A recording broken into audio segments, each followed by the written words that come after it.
नमस्कार दोस्तों, proud India के ब्लॉग में आपका स्वागत है। पिछले ब्लॉग में मैंने आपको सिंधु ताई सपकाल के बचपन के जीवन के बारे में बताया था। अब मैं आपको उनके अगले जीवन के बारे में बताती हूँ कि जिंदगी उन्हें किस मोड़ पर खड़ा कर गई। तो दोस्तों, जब सिंधु ताई 10 वर्ष की थी तब उनका विवाह एक 30 वर्षीय व्यक्ति श्री हरि सपकाल से कर दिया गया। वह अपने पति के साथ वर्धा के नौकाल जंगल में बस गई। जब वह 20 साल की थी तब तक वह 3 बच्चों की मां बन चुकी थी। इन परिस्थितियों को झेलते हुए उन्होंने कभी आशा नहीं खोई, इसलिए असहाय और अन्याय के खिलाफ लड़ने का जुनून और भी बढ़ गया। एक बार गांव वालों के लिए मुखिया के खिलाफ आवाज उठाई। उनकी मांग थी कि वे गोबर को इकट्ठा करके जंगल में ले जाते हैं, उन्हें गोबर उठाने की मजदूरी मिलनी चाहिए। उस समय वर्धा में रंगनाथन कलेक्टर थे। सिंधु ताई ने उनसे मुखिया की शिकायत कर दी थी। उन्हें उनकी मजदूरी के पैसे नहीं मिलते थे। रंगनाथ कलेक्टर उनकी बात पर सहमत हो गए। इस तरह उन्हें न्याय मिला, लेकिन सिंधु ताई के इस विरोध के बदले उन्हें काफी कीमत चुकानी पड़ी। असल में अपना अपमान मुखिया को सहन नहीं हुआ। मुखिया ने अपने इस अपमान का बदला लेने के लिए श्रीहरि को सिंधु ताई के खिलाफ खड़ा कर दिया। मुखिया ने श्रीहरि पर सिंधु ताई को घर से बाहर निकालने के लिए विवश कर दिया, वो भी जब वह 9 महीने की गर्भवती थी। उस वक्त उनके पति ने उन्हें पेट पर लात मारकर घर से निकाल दिया।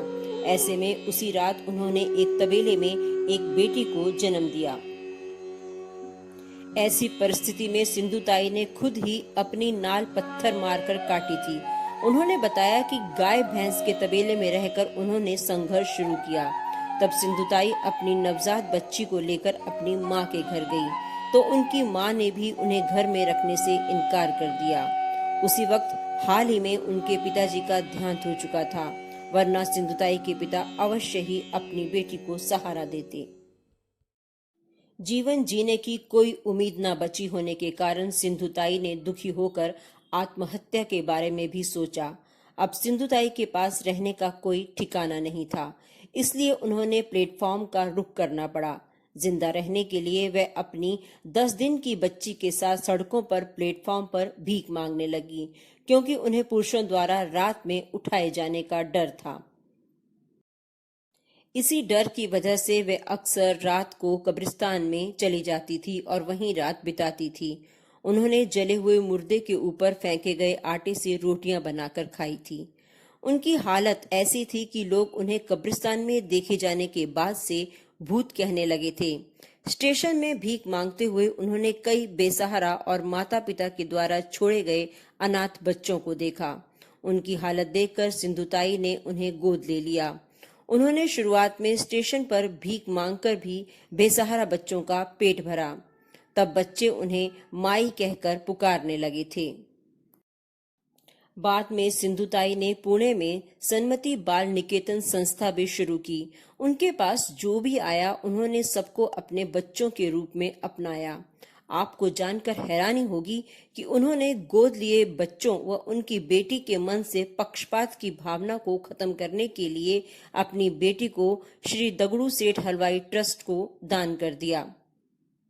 सिंधु ताई का परिवार बहुत बड़ा है। उनके खुशहाल परिवार में 207 दामाद, 36 बहुएं और 1000 से ज्यादा पोते पोतियां हैं।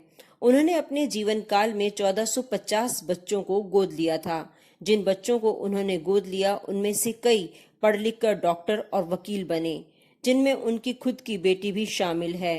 उनमें तो कुछ बच्चे आज पीएचडी भी कर रहे हैं।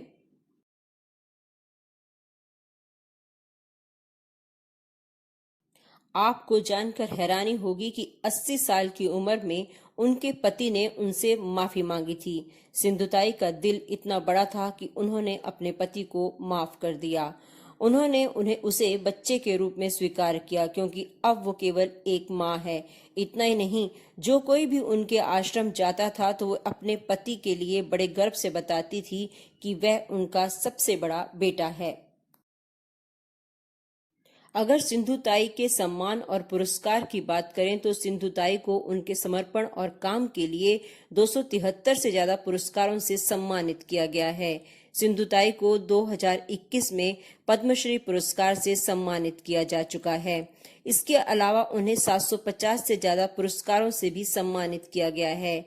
इसके अलावा उन्हें अहिल्याबाई होलकर पुरस्कार और दत्तक माता पुरस्कार से भी सम्मानित किया जा चुका है। सिंधुताई को जो भी पुरस्कार की धनराशि मिलती है वह उसका इस्तेमाल अपने बच्चों के लिए, घर बनाने व जमीन खरीदने के लिए करती हैं। सिंधुताई अपने सफल कामों की वजह से अक्सर किसी न किसी शो में जाती रही हैं। इसी क्रम में टीवी इंडस्ट्री के सबसे फेमस शो केबीसी में भी उनको बुलाया गया, जहां मेगा स्टार अमिताभ बच्चन ने उनके पास जाकर उनके पैर छुए और उनका स्वागत किया।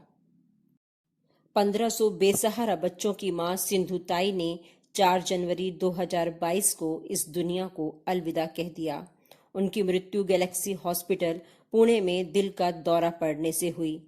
सिंधुताई बेशक अब हमारे बीच में नहीं है, लेकिन सिंधु नदी की तरह ही उनकी ममता की धारा युगों युगों तक उनके संस्कारों में बहती रहेगी। अलविदा सिंधुताई।